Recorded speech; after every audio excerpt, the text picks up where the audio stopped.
Hello students, welcome to Binita Tutorial. আজি মই তোমালোকৰ ওচৰলৈ এটা অতি সুন্দৰ গল্প কবা নে লেসন কবা লৈ আহিছো। লেসনটোৰ নাম হৈছে সুৰ আৰু এই সুৰ নামৰ গল্পটো ক'ত আছে জানানে? অসমীয়া বুক আমাৰ শুৱলা পাঠ ভিভা প্ৰডাকশ্যনৰ আমাৰ শুৱলা পাঠ ক্লাছ 6ত পালোঁ মই এই গল্পটো তোমালোকক মই কি কাৰণে পঢ়ি দিব ওলাইছোঁ চোৱা। তোমালোকৰ যিবিলাক ল'ৰা ছোৱালীয়ে ক্লাছ 10 বোৰ্ড এক্সাম দিব ক্লাছ 10ৰ এখন ছাপ্লিমেণ্টাৰী বুক চোৱা, supplementary reader in English for class 10 footprints without feet এই বুকখনত এটা গল্প আছে the thief story. The thief story এই গল্পটোৰ লগত একেবাৰে একেই, এই গল্পটোৰে অসমীয়া ভাঙনি ইয়াত দিছে। মই কি ভাবিলোঁ জানানে? যিসকল ল'ৰা ছোৱালী ঘৰত অসমীয়া ভাষা ব্যৱহাৰ হয় যিসকল ল'ৰা ছোৱালীয়ে সাধাৰণ কথাবিলাক অসমীয়াত কয়, সেইসকল ল'ৰা ছোৱালীক যদি মই এই ষ্টৰিটো অসমীয়া লেচনটো এবাৰ পঢ়ি দিওঁ তেখেতসকলৰ যথেষ্ট সুবিধা হ'ব। সেই ভাবিয়ে মই আজি এইটো পঢ়িলোঁ। মাজে মাজে মই ইংলিছটো পঢ়ি যাম, আশা কৰোঁ তোমালোকৰ সুবিধা হ'ব।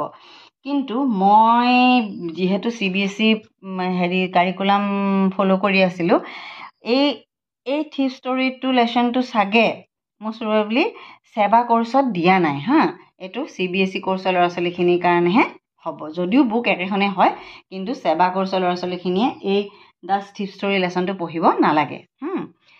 এতিয়া শুনা, ভালকৈ শুনি যাবা দেই। চুৰ, গল্পটোৰ নামেই হৈছে চুৰ। হৰি 15 বছৰীয়া এটা ল'ৰা। মাহে মাহে সি হৰি, নবীন, ৰাম আদিৰে নামবোৰ সলাই থাকে, কাৰণ সি এটা পাকৈত চুৰ। পুলিচৰ মেৰপাকত নপৰিবলৈ আৰু পুৰণি মালিকহঁতৰ পৰা হাত সাৰিবলৈ সি নিজৰ পৰিচয় এইদৰে সলাই থাকে। এইবাৰ সি হৰি নাম লৈ অনিল নামৰ মানুহজনৰ ওচৰ চাপিল। 25 বছৰীয়া অনিল পেছাত এজন লেখক।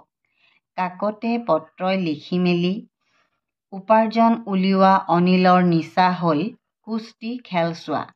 কুস্তি খেলা নহয়, কুস্তি খেল চোৱা, ৰেচলিং খেল চোৱা, চাইহে ভাল পায়। সিদিনাও এখন কুস্তি খেল চাই থাকোঁতে হৰিয়ে অনিলৰ লগত চিনাকি হ'ল। চিনাকি পৰ্ব শেষ হোৱাৰ পিছত হৰিয়ে অনিলৰ সৈতে থাকিবলৈ বিচাৰিলে। ইয়াতে চোৱা, ইয়াতে লেখকে হৰি নামৰ ল'ৰাজনৰ বিষয়ে বৰ্ণনা কৰিছে। ঘটনাটো হৰি আৰু এজন অনিল নামৰ মানুহ এজনৰ মাজত লেখক থাৰ্ড পাৰ্চন হৈ তাহাঁত দুটাক আগুৱাই বৰ্ণনা কৰিছে। কিন্তু প্ৰকৃততে ইংলিছৰ লেচনটোত মই এইটো তোমালোকক যাতে কনফিউজন নহয় সেইটো কথা মই বুজাই দিছোঁ চোৱা। দ্য থিফ ষ্টৰী লেচনটো মই মাজে মাজে পঢ়ি দিছোঁ। ইয়াতে কি কৈছে, ইয়াতে লেখকে নিজে চুৰ হিচাপে এই ডেছক্ৰিপশ্যনটো দিছে। I was still a thief when I met Anil. অনিলক লগ পোৱালৈকে মই এজন চোৰেই আছিলোঁ। And though only 15, I was an experienced and fairly successful hand. যদিও তেতিয়া মোৰ বয়স কিমান আছিল? 15 বছৰ আছিল, কিন্তু মই এজন মোৰ বহুত অভিজ্ঞতা হৈছে আৰু ফেয়াৰলি ছাকচেছফুল হেণ্ড, মোৰ হাতখন বহুত ছাকচেছফুল আছিলে, কৃতকাৰ্য পাইছিলে। কি কামত কৃতকাৰ্যতা পাইছিলে সি পিছত গম পাই যাবা। সি এটা চোৰ আছিলে। যেনেকৈ ডক্তৰ এজনৰ কাষলৈ গ'লে মানুহে কয় তেখেতৰ হাতখন বৰ ভাল, কি তেখেতৰ হাতত পেচেণ্টবোৰ ভাল হয় বা তেখেতৰ অপাৰেশ্যন কৰিলে মানুহৰ একো প্ৰব্লেম নহয়, তেখেতৰ হাতখন ভাল, এনেকৈ আমি কওঁ নাই? ঠিক সেইদৰে ইয়াত I was still a thief when I met Anil and though only 15, I was an experienced and fairly successful hand. যদিও মই 15 বছৰীয়া আছিলোঁ তেতিয়ালৈকে মোৰ বহুত এক্সপিৰিয়েঞ্চ হৈছে আৰু মোৰ হাতখন ভাল আছিলে। কোনে কৈছে? নিজকে কৈছে। ইয়াতে ৰাইটাৰে নিজৰ বৰ্ণনা দিছে, ৰাইটাৰে নিজকে চুৰ হিচাপে গল্পটো লিখিছে। Anil was watching a wrestling match when I approached him. যেতিয়া মই তেওঁক এপ্ৰ'চ কৰিছিলোঁ, প্ৰথম দেখা দেখি হৈছিলোঁ, তেতিয়া তেখেতে কি কৰি আছিলে? এখন ৰেচলিং মেটচ চাই আছিলে। He was about 25, a tall lean fellow. তেখেতৰ বয়স কিমান আছিলে? 25 আছিলে, ওখ আৰু সহজ সৰল মানুহ আছিলে। মানে একদম ক্ষীণমিন মানুহ আছিলে হয়নে and he looked easy going আৰু তেখেতক দেখিবলৈ একদম সহজ সৰল লাগিছিলে kind and simple enough for my purpose তেখেতক দেখিবলৈ সহজ সৰল দয়ালু আৰু চিম্পল এনাফ মানে যথেষ্ট সহজ আৰু মানে ফৰ মাই পাৰ্পজ মানে তেখেতৰ উদ্দেশ্যটো কি আছিলে তেখেতৰ উদ্দেশ্যটো আছিলে যে মানুহজনৰ লগত ভালৰে বোলাই দুদিনমান থাকিম আৰু দুদিনমান থাকি তেখেতক লুটিপুতি চুৰটাৰি কৰি মই পলাম সেইটোহে তাৰ উদ্দেশ্য হয়নে I had not had much luck of late. এতিয়া চোৱা I had not এইটো past perfect tense আছে I had not had এই গোটেই সেন্টেন্সটো past perfect tense লিখিছে of late and I had not had much luck of late and thought I might be able to get into the young man confident ইয়াতে এইটো আছে simple past tense I might be able to get এইটো আছে simple past tense সেই কাৰণে এই বাক্যটো আছে past perfect tense তোমালোকে যেহেতু অলৰেডি ইয়াতে পাবাই যে আমি যেতিয়া নেৰেশ্যন চেঞ্জ কৰোঁ তেতিয়া কি হ'ব এটা যদি past tense থাকে ইটো লগত লগৰ বাক্যটোত আমি কি লিখিব লাগিব past perfect tense লিখিব লাগিব ইয়াতে সি কৈছে যে মোৰ আজি অলপ দিনৰ পৰা মোৰ লাকটো ইমান ভাল চলা নাই তাৰমানে হা সেইকাৰণে মই মানে মোৰ এই মানুহজনক মই এই য়ং মেনৰ কনফিডেণ্টত ল'ব বিচাৰিছোঁ এই মানুহজনক মানে মোক যাতে সি তেখেতে পুৰা বিশ্বাস কৰে কনফিডেন্স হয় মোৰ ওপৰত সেইভাগে মই মানে চেষ্টা কৰিছোঁ আৰু হয়নে I might be able to get into the young man confident মই তেখেতৰ কনফিডেন্স পাবলৈ সক্ষম হ'ম বুলি চেষ্টা কৰিছোঁ আৰু ভাবিছোঁ তাৰমানে You look a bit of a wrestler yourself. You look a bit of a wrestler yourself, I said. A little flattery helps in making friends. মানে চুৰজনে মানে হৰিয়ে কি কৰিছে টুখামুট বুলি কয় যে অকমান যে মানুহক তেল দিয়ে তেনেকুৱা আৰু you look a bit of wrestler yourself তুমি নিজেই যেজন দেখাত ৰেছলাৰ দৰে সি কি কৰিছে অকণমান মানে তেল দিছে আৰু যিটো নেকি ফ্ৰেণ্ডছ মেকিং কৰোঁতে সহায় কৰিব So do you, he replied. আকৌ তেখেতেও মানে কোনো ধৰণৰ একো চিন্তা চৰ্চা নকৰাকৈ লগে লগে কৈ দিলে যে so do you তুমিও তোমাকো তেনেকুৱাই লাগে তাৰমানে which put me off মানে মোক আশ্চৰ্যিত কৰাই দিলে for a moment অকণমান দেৰিৰ কাৰণে মই অকণমান আচৰিত খাই গ'লোঁ কাৰণ মইতো তাক টুখামুট কৰিছোঁ হা কাৰণ কিন্তু সি আকৌ উল্টাই যে মোক তেনেকৈ ক'ব মইতো ভবা নাছিলোঁ because at that time I was rather thin মই ইমানেই ক্ষীণ আছিলোঁ সেইটো সময়ত সেইটো শব্দ কৈ দিয়ে সেইকেইটা কথা মানে মোৰ লগত কোনো ধৰণে ফিট নেবেঠে মানে হা ফিট নহয় ৱেল আই ছেইড মডেষ্টলি হয় আই ডু ৰেষ্টল এ বিট ময়ো মানে অলপ ৰেষ্টলিং কৰোঁ আৰু মই মানে একদম সহজ সৰলে মডেষ্টলি ক'বলৈ চেষ্টা কৰিছোঁ হোৱাট ইজ ইয়'ৰ নেম তোমাৰ নামটো কি Hari Singh what is your নেমটো কোনে সুধিছে জানেনে অনিলে সুধিছে হৰি সিং আই লাইড মই মিছা কথা ক'লোঁ মোৰ নামটো হৰি সিং বুলি মিছা কথা ক'লোঁ I took a new name every month মই প্ৰত্যেক মাহে নতুন নতুন এটা নাম লওঁ কিয় লওঁ that kept me ahead of police মোক ক'ৰ পৰা বচাই ৰাখে পুলিচৰ পৰা বচাই ৰাখে and for my former employers আৰু মোৰ আগৰ যিবিলাকৰ তাত মই কাম বন কৰি চুৰটাৰি কৰি আহিলোঁ সেইবিলাকৰ পৰা মোক এই নতুন নাম লোৱা কথাটোৱে বচাই ৰাখে After this introduction, O'Neill talked about the well-oiled wrestlers who were grunting, lifting, and throwing each other about. I did not have much to say. O'Neill walked away. I followed casually. মানে অনিলৰ যিহেতু ৰেছলিঙৰ ওপৰত ধাউতি আছে সেইকাৰণে অনিলে গ্ৰাণ্টিঙৰ ওপৰত ক'লে লিফটিঙৰ ওপৰত ক'লে থ্ৰয়িঙৰ ওপৰত ক'লে কিন্তু হৰি সিঙৰতো তেনেকুৱা ধৰণৰ কোনোৱে ৰেছলিঙৰ প্ৰতি মানে আগ্ৰহ নাই সি খালি চিকাৰ ধৰিব গৈছে চিকাৰ মানে কোন ইয়াতে তাৰ কাৰণে অনিলে এইবিলাক কৈ মেলি ওলাই গুচি গ'ল আৰু সিও পিছে অনিলৰ পিছে গ'ল হেল্ল' এগেইন হি ছেইড তেখেতে আকৌ এবাৰ তাক মানে তেলাবৰ কাৰণে হেল্ল' বুলি ক'লে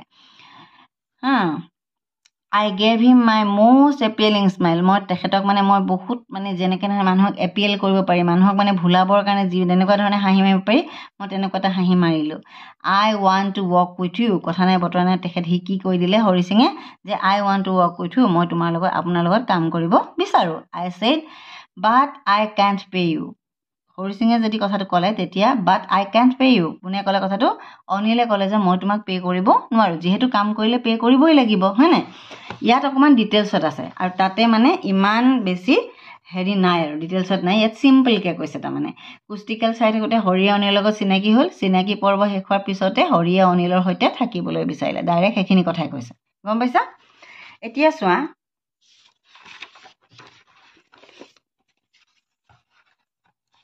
তোমালোকে বৰ নাখাবা, মই তোমালোকৰ সহজ হ'ব বুলিহে ইমানখিনি কৰিছোঁ দেই। তোমালোকে চেষ্টা কৰাচোন, অসমীয়াটো জানি পেলাই ইংৰাজী লেচনটো জানিলে তোমালোকৰ অলপ হ'লেও সুবিধা হ'ব। অ'কে, এতিয়া চোৱা, কিন্তু তোমাক লগত ৰাখিবলৈ মোৰ হাতত পইচা নাই। অনিলৰ মন্তব্যত অলপ থমকি ৰ'ল হৰি। অনিলে কৈছে যে তোমাক মই ৰাখিম কেনেকৈ? কাম যদি তুমি মোৰ লগত কৰা তেতিয়াহ'লে definitely I have to pay' you, মই তোমাক পে' কৰিবই লাগিব। গতিকে তোমাক লগত ৰাখিবলৈ মোৰ হাতত পইচা নাই।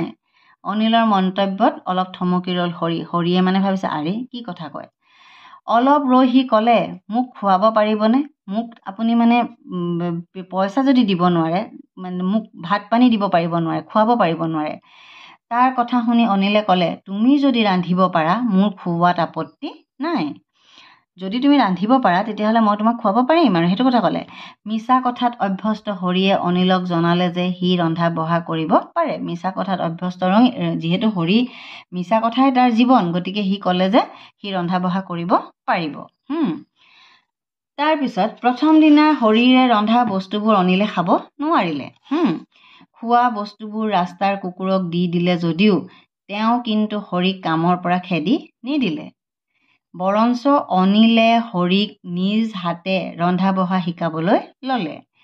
চাহ ভাত ৰান্ধিবলৈ শিকোৱাৰ উপৰি অনিলে হৰিক নিজৰ নামটোও লিখিবলৈ শিকালে।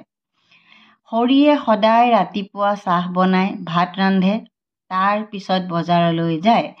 বজাৰৰ পৰা উভতোতে সদায় 10 টকাকৈ সি নিজৰ লগত ৰাখি যায়। কথাটো অনিলে গম পাইছিল যদিও এই বিষয়ে হৰিক নুসুধিলে। ইয়াতে কি কৰিছে, এটা হৰিয়ে যিহেতু ভাত পানী বনাব একো নাজানে, গতিকে প্ৰথম দিনাই হৰিয়ে বনোৱা বস্তুবোৰ অনিলে খাব নোৱাৰিলে আৰু খোৱা বস্তুবোৰ কি কৰিলে, ষ্ট্ৰীট ডগক দি দিব লগা হ'ল, ৰাস্তাৰ কুকুৰক দি দিলে যদিও কিন্তু অনিলে হৰিক কামৰ পৰা খেদি নিদিলে। বোলে তই একো বনাব চনাব জানা ফুটিয়া পাই, সেনেকৈ নক'লে। বৰঞ্চ অনিলে হৰিক নিজ হাতে ৰন্ধা বঢ়া শিকাবলৈ ধৰিলে। চাহ ভাত ৰান্ধিবলৈ শিকোৱাৰ উপৰিও অনিলে হৰিক নিজৰ নামটোও লিখিবলৈ শিকালে। হৰিয়ে সদায় ৰাতিপুৱা চাহ বনায়, তাৰপিছত লাহে লাহেতো সি শিকি গ'ল কথাবোৰ। চাহ বনাই পেলাই ভাত ৰান্ধে, তাৰপিছত সি বজাৰলৈ যায়। বজাৰৰ পৰা উভতোতে সদায় 10 টকাকৈ সি নিজৰ লগত ৰাখি যায়। কথাটো অনিলে গম পাইছিল যদিও এই বিষয়ে তেওঁ হৰিক নুসুধিলে।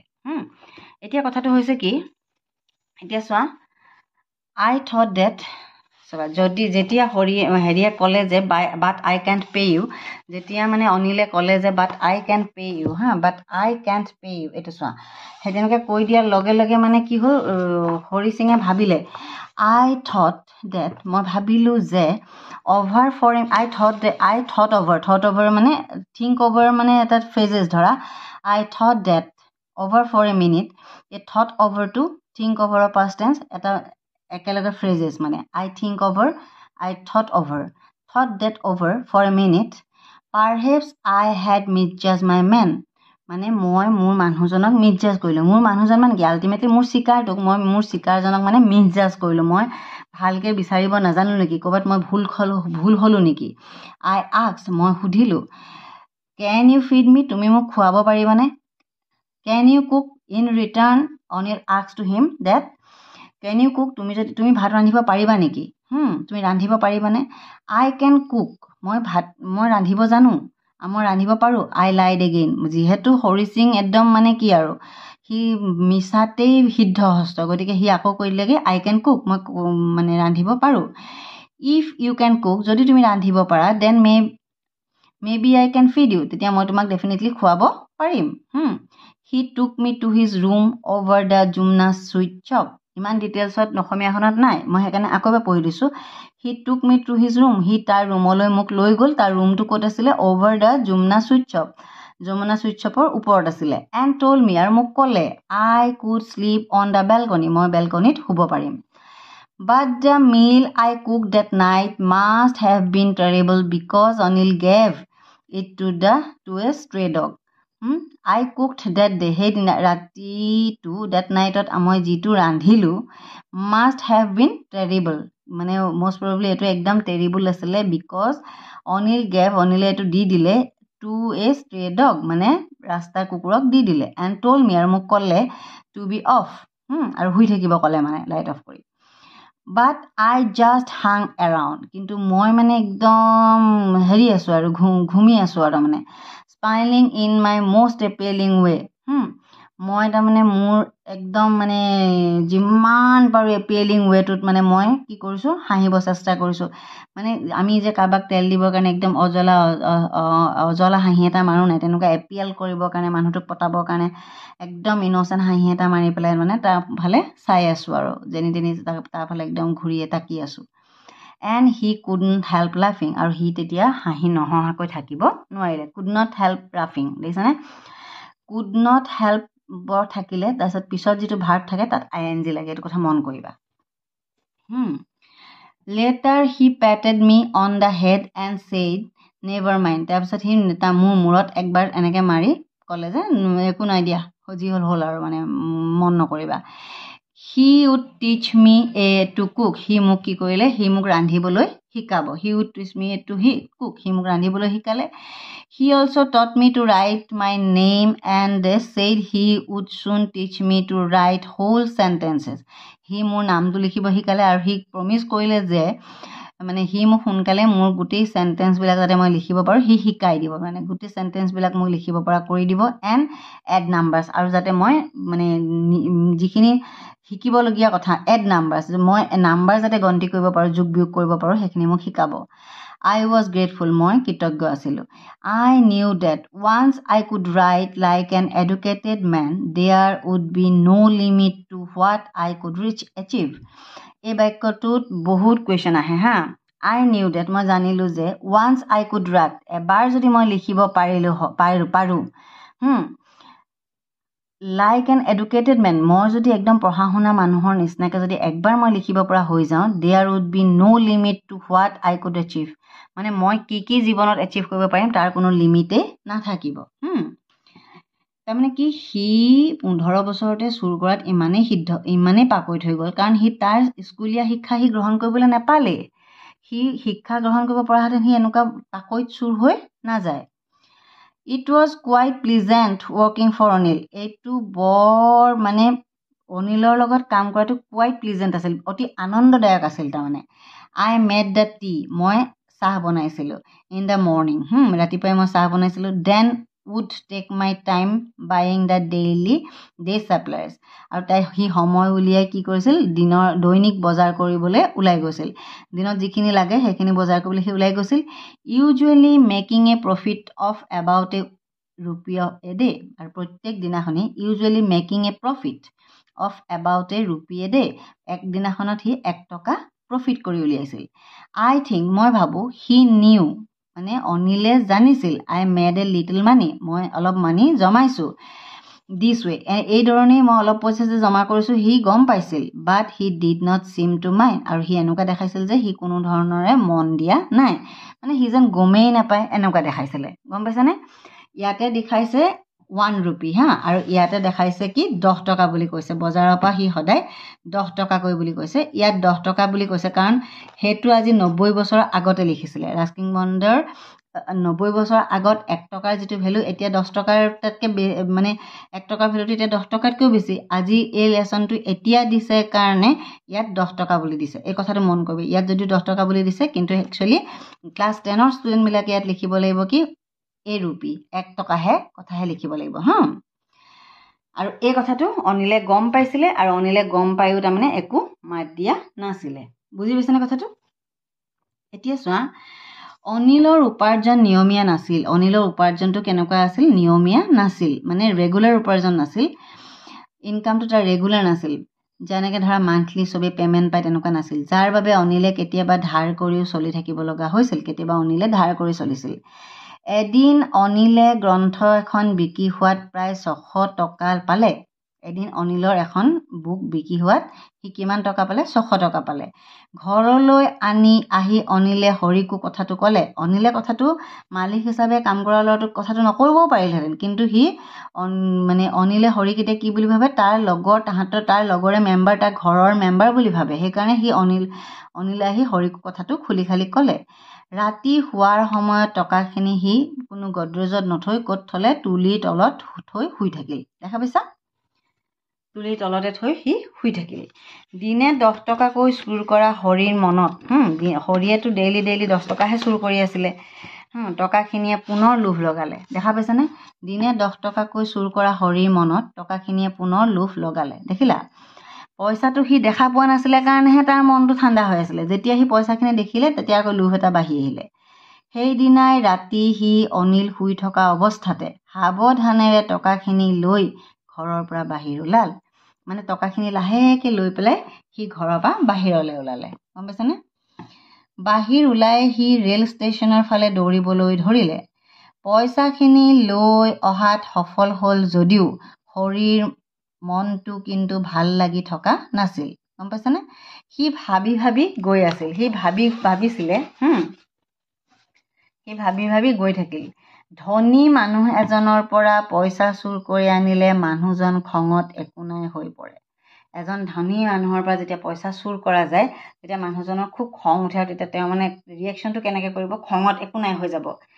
সেইদৰে লোভীজনৰ পৰা চুৰ কৰিলে লোভীজন পগলা হৈ যায়।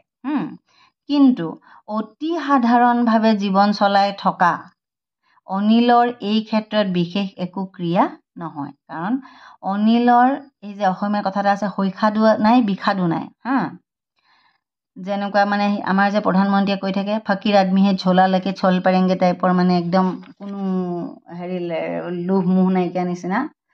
সেই একচুৱেলি অনিলৰ লগতহে সেই কথাটো ফিট বহে আৰু, হয়নে?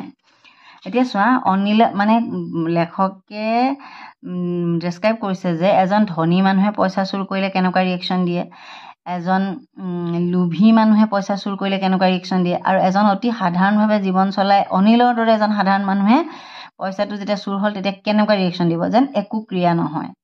কিন্তু অনিলৰ মনৰ পৰা হয়তো বিশ্বাস নামৰ শব্দটোৰ প্ৰতি আস্থা হেৰাই যাব।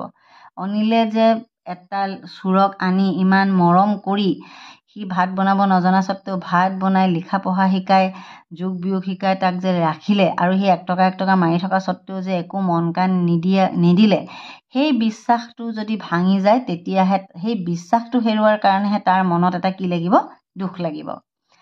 তাৰ মনলৈ আহিবলৈ ধৰিলে অনিলে তাক ৰন্ধা বঢ়া শিকোৱা, লিখা পঢ়া শিকোৱা কথাবোৰ। হৰি অনুশোচনাত ভুগিবলৈ ধৰিলে আৰু সি ৰেলত নুঠি অনিলৰ ঘৰলৈ উভতি আহিল। বুজি পাইছা?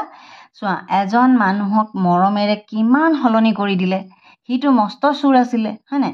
তাকতো চোৰক ভাল কৰিলে কোনে? অনিলে। সেইদিনা বৰষুণ দি থকা বাবে টকাখিনি তিতিছিল।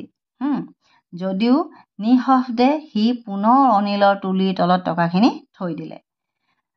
এয়ালৈকে চোৱাচোন, মই আকৌ ইংলিছৰ বস্তুখিনি পঢ়ি দিছোঁ, নহ'লে তোমালোকে বুজি নাপাবা ন। এতিয়া চোৱা, ইয়াতে আছে যে Anil made money by fits and stars. Fits and star মানে খেলি মেলি, তাৰ কোনো ৰেগুলাৰ ইনকাম নাছিল। হি উড বৰ' 1 উইক, কেতিয়াবা তাৰ পইচা ধাৰ কৰিব লগাও হৈছিল। এণ্ড লেণ্ড নেক্সট উইক, আৰু কেতিয়াবা সি পাই গ'লে সেইটো ঘূৰাইও দিছিল। He kept worrying about his next cheque, সি মানে তাৰ দ্বিতীয়খন চেক কেতিয়া পাব সেই কথাটোৰ প্ৰতি অলপ চিন্তা কৰি থাকিব লগা হৈছিল। বাট এজ চুন এজ, সেই সময়তে ইট এৰাইভড, হি উড গ' আউট এণ্ড চেলিব্ৰেট, আৰু যদিও তাৰ নেক্সট চেকখন যেতিয়া সি পাই যায় সি আৰু পিছলৈ সাঁচি নথৈ তাৰমানে সি কি কৰে, বাহিৰলৈ ওলাই গৈ চেলিব্ৰেট কৰি দিয়ে। It seems he wrote for magazines, এইটো কাৰণেই সম্ভৱ হৈছিল, সি মেগাজিনত লিখে, আৰু মেগাজিনত লিখিলে পইচাটো সদায় ৰেগুলাৰকৈ নেপায়। A queer way to make a living মানে কি, সি জীৱিকাটোৰ কাৰণে সি যিটো ৱে আছিলে সেইটো মানে অলপ ইমান এটা মানে ছেটিছফেক্টৰী টাইপৰ, মানে একদম চাউণ্ড নাছিলে, মানে ৰেগুলাৰ ইনকামৰ পথ নাছিলে। One evening he came home with a small bundle of notes, এদিনাখন সি ঘৰলৈ আহিলে এটা স্মল বান্ডিল অফ নোটছ লৈ আহিলে। ক'লে he had just sold a book to a publisher, সি পাব্লিছাৰক এখন বুক বিক্ৰী কৰিলে। এট নাইট আই চ হিম টাক his money under the mattress, ৰাতি সি তেখেতৰ পইচাখিনি মেট্ৰেছৰ তলতে থৈ দিয়া দেখা পালে। I had been working for Anil for almost a month, Hari সিঙে অনিলৰ কাৰণে 1 মাহ কাম কৰিলে। আৰু apart from sitting on the shopping, যদি পইচা যে বজাৰ কৰি সি 1 টকা মৰা মানে চিটিং কৰিছে আৰু সেইটো সি চিটিং বুলি নিজে ধৰিয়ে লৈছে যে সেইটো মৰাৰ বাহিৰে had not done anything in my line of work. সি কেতিয়াও আজিলৈকে চুৰটাৰী টাইপৰ তাৰ লাইন অফ ৱৰ্ক কি সি চুৰ কৰে সেই তাৰ তেনেকুৱা লাইন অফ ৱৰ্কৰ সি আজিলৈকে একো কাম কৰা নাই I had every opportunity for doing so. মই সেইবিলাক কৰাৰ সকলোখিনি অপৰচুনিটি পাইছিলে তাৰমানে I had মই সি পাইছিলে and had given to me a key to the door আৰু দৰজাৰ কাৰণে তাক এটা মানে ইমানেই বিশ্বাস কৰিছিলে দৰজাৰ কাৰণে তাক এটা কি দি দিছিলে এটা চাবিও দি দিছিলে and I could come and go as I please. যেতিয়াই মই বিচাৰোঁ তেতিয়াই মই ঘৰলৈ আহিব পাৰোঁ যেতিয়াই মই ঘৰৰ পৰা ওলাই যাব পাৰোঁ He was the most trusting person I had ever met. মই এতিয়ালৈকে লগ পোৱা সকলোবিলাক মানুহৰ ভিতৰত অনিলে আছিল আটাইতকৈ বিশ্বাসযোগ্য মানুহ কাৰণ যিহেতু হৰি চুৰ চুৰবিলাক বা যিহি মানুহৰ ঘৰত কাম কৰিবলৈ মানুহবিলাকে আজিকালি পইচা প্ৰতি কিমান কেয়াৰফুলকৈ থাকে চব মানুহে মানে চাকৰৰ হাতত চুৰ দিব চাকৰৰ হাতততো চাবি কেতিয়াও নিদিয়ে কিন্তু অনিল মানুহজন মানে কমপ্লিটলি ডিফাৰেণ্ট আছিলে and that is why it was so difficult to rob him আৰু সেইকাৰণে অতি বিশ্বাস কৰিলে ঠগাবলৈ দিগদাৰ সেইকাৰণে and that is why এইটো কাৰণে it was so difficult বৰ টান আছিল to rob him তেখেতক চুৰ কৰাটো it is easy to rob a greedy man এজন মানে লোভীয়া মানুহক চুৰ কৰিবলৈ ভাল because he can afford to be robbed সি মানে এই যিটো মই চুৰ কৰিলোঁ সেইটো সি লগে লগে পুৰাই দিব পাৰিব but it is difficult to rob a careless man এজন এনেকুৱা কেয়াৰলেছ মেন মানে যাৰ নেকি একো খা খবৰ নাথাকে তেনেকুৱা মানুহক চুৰ কৰিবলৈ দিগদাৰ sometimes he doesn't even notice he has been robbed কেতিয়াবা সি নটিচেই নকৰে যে ইয়াত does not আছে কাৰণে ইয়াত এইটো has been হ'ব he has been robbed ইয়াত simple past tense sorry ইয়াত simple present tense আৰু এইটো ইয়াত present perfect tense হ'ব and that takes all the pleasure out of the work মানে সব মানুহে কাম কৰি এটা আনন্দ পায় মানে চুৰে চুৰ কৰি এটা আনন্দ পায় চুৰ কৰি কেতিয়া আনন্দ পায় যেতিয়া মালিকৰ অকণমান কষ্ট হোৱা যেন লাগে মালিকজনক তেওঁ অকণমান বেয়া পায় তেতিয়া মালিকজনৰ যেতিয়া কষ্ট হয় চুৰে তাত এটা প্লিজাৰ পায় কিন্তু এই যে অনিল ইমানেই কেয়াৰলেছ আৰু তাক ইমানেই বিশ্বাস কৰে তেখেতৰ ওচৰত চুৰ কৰি তাৰমানে সেই প্লিজাৰটো নাপায় তাৰমানে গম পাইছানে well ইয়াত টেক্স আউট মানে ইয়াত টেক্স আউট মানে এটা ফ্ৰেজ টেক্স আউট মানে ওলাই লৈ যোৱা মানে কি that takes all the pleasures out of the work সেই কামটো বা যিখিনি প্লিজাৰ পাব লাগিছিল বা যিখিনি আনন্দ পাব লাগিছিল সেইখিনি ওলাই যায় মানে কোনো নাথাকেগৈ আৰু well it is time I did some real work এইটোৱে সেইটো টাইম মই মোৰ নিজৰ কামটো কৰোঁ I told myself চুৰটোৱে নিজকে ক'লে I am out of practice মই প্ৰেক্টিছৰ বাহিৰত গুচি গৈছোঁ মানে মই চুৰ আজি কিমান দিন কৰাই নাই সেইটো প্ৰেক্টিছ নোহোৱা হৈ গৈছে তাৰমানে and if I don't take the money মই যদি মনিটো নলওঁ he will only waste it on his friend সি তাৰ নিজৰ বন্ধুৰ লগত এইটো ৱাষ্ট কৰি দিব after all মুঠতে he doesn't even pay me সি আজিলৈকে মোক 1 টকাও পে কৰা নাই এতিয়া চোৱা সেইদিনা বৰষুণ দিয়াৰ বাবে টকাখিনি তিতিছিল যদিও নিঃশব্দে সি পুনৰ তুলিখনৰ তুলিৰ তলত টকাখিনি থৈ দিলে পিছদিনাখন ৰাতিপুৱা হৰি শুই উঠাত পলম হ'ল অনিলে নিজে চাহ কৰিলে আৰু একাপ চাহ হৰিক দিলে লগতে সি মন কৰিলে এখন 50 টকীয়া নোট অনিলে আঙুলিৰ মাজত লৈ আছে তিতি থকা নোটখন দেখি হৰিয়ে ভয় খালে কাৰণ তাৰ কথা সকলো গম পাই গ'ল কিজানি কিন্তু এয়া কি অনিলে তাক ক'লে আজিৰ পৰা তোমাক মই মাহে মাহে পইচা দিব পাৰিম শুনা তোমাৰ নামটোৰ লগতে বাকী আন শব্দও মই লিখিবলৈ শিকাম ইয়াকে কৈ অনিলে হাতত থকা 50 টকীয়া নোটখন হৰিক দিলে নোটখন দেখি হৰিয়ে জানিছিল অনিলে ইতিমধ্যে তাৰ সকলো কথা গম পাইছে তাক মাৰধৰ কৰি উলিয়াই দিয়াৰ বিপৰীতে তালৈ চাই মিচিকিয়াই থৈ যোৱা অনিলক দেখি হৰিৰ আত্মশুদ্ধি হ'ল সি এটা স্থিৰ সিদ্ধান্ত ল'লে যে সি আৰু কোনো কালে তাৰ আগৰ পথলৈ ঘূৰি নাযায় হ'ল এতিয়া চোৱা মই এই ইংলিছ লেচনটোৰ হেৰিখিনি কাইলৈ পঢ়ি দিম কাৰণ কিয় নেক্সট ভিডিঅ'টোত পঢ়ি দিম কাইলৈ বুলি নহয় নেক্সট যিটো ভিডিঅ' এটা মই বনাম সেইটোত পঢ়ি দিম কাৰণ ইংলিছৰ লেচনটো মই লাইন বাই লাইন তোমালোকক পঢ়িব লাগিলে ভিডিঅ'টো বহুত দীঘল হৈ যাব যিহেতু তোমালোকে গম পাইছা মোৰ মানে নেটৱৰ্কৰ ইমানেই বেছি প্ৰব্লেম চলিছে মই ভালেমান দিন গুৰু পূৰ্ণিমাৰ দিনাখনৰ পৰা দীঘল ভিডিঅ' দিবই পৰা নাই দীঘল ভিডিঅ' দিব পৰা নাই কাৰণে সৰু শ্বৰ্ট ভিডিঅ'বিলাক মই দি আছোঁ মোৰ ইয়াত আমাৰ এইডোখৰ ঠাইত এয়াৰটেলৰ বহুত প্ৰব্লেম নেটৰ গতিকে মই এতিয়া চিমেই চেঞ্জ কৰি লৈছোঁ উপায় নাই আজিৰ পৰা ভিডিঅ' বনাম বুলি ভাবিছিলোঁ ভালকৈ কিন্তু বহুত দীঘল ভিডিঅ' বনাবলৈ এতিয়াও ভয় কিজানি আকৌ হেং মাৰে গতিকে নেক্সট পাৰ্টটো মই নেক্সট ভিডিঅ'টোত দি আছোঁ গতিকে এইটো ফাৰ্ষ্ট পাৰ্ট এইটো আশা কৰোঁ তোমালোকে ভাল লাগিব আৰু যিসকল ছাবস্ক্ৰাইবাৰৰ কোনোবা ক্লাছ 10ত পঢ়া ষ্টুডেণ্ট আছে তেখেতসকলৰ কাৰণেতো সুবিধা হ'বই আৰু যিসকলৰ নাই কোনোবা চিনাকি আছে অনুগ্ৰহ কৰি কৈছোঁ তেখেতসকলে শ্বেয়াৰ কৰক প্লিজ শ্বেয়াৰ কৰক ভিডিঅ'টো সকলোৱে পাব সকলোৰে যাতে সুবিধা হয় মানে পৰীক্ষা সকলোৰে ভাল হ'ব লাগে সকলোৱে সহজকৈ বুজি পৰীক্ষাত লিখিব লাগে মোৰ মতে খুব টেনশ্যন লৈ পৰীক্ষাত লিখাটো ডাঙৰ কথা নহয় সহজকৈ বুজি আনন্দ মনেৰে পৰীক্ষাত লিখিব লাগে মানে পৰীক্ষাটো প্ৰেছাৰ হিচাপে নহয় জয়ফুলি মানে দিব লাগে মোৰ কথাটো হ'ল সেইটো আশা কৰোঁ ভিডিঅ'টো ভাল লাগিছে যিসকলে ছাবস্ক্ৰাইব কৰিছে তেখেতসকলক বহুত ধন্যবাদ আৰু যিসকলে নতুনকৈ চাইছে তেখেতসকলে প্লিজ ছাবস্ক্ৰাইব কৰি দিব ভিডিঅ'টো লাইক কমেণ্ট কৰিব আৰু শ্বেয়াৰ কৰিবলৈ নাপাহৰিব আজিলৈ আহোঁ লগ পাম নেক্সট ভিডিঅ'টোত